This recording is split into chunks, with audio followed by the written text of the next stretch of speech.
Hello everyone, how to add rows and columns in Excel. So let's start.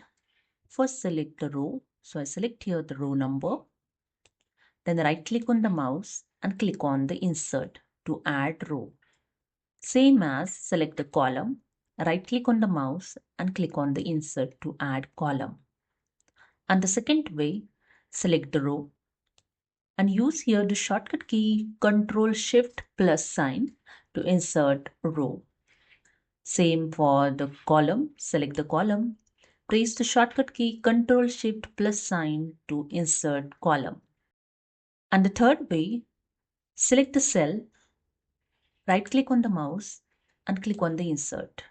And here you can see the small dialog box is open. Insert. Select here the entire row or column. So I'm going to add here the row. So I select the entire row and click on OK. So you can see the row is added. The same for column. So I select this cell, right click on the mouse, click on the insert, and here again the same dialog box is open, insert. Now I select entire column and click on OK, and that's it. Here the column is inserted. And here you can insert the column and rows by using these Excel options. So select the cell, go to the Home tab. In Cells group, click on the Insert drop-down arrow. And here you can see the full second option, Insert Sheet Rows.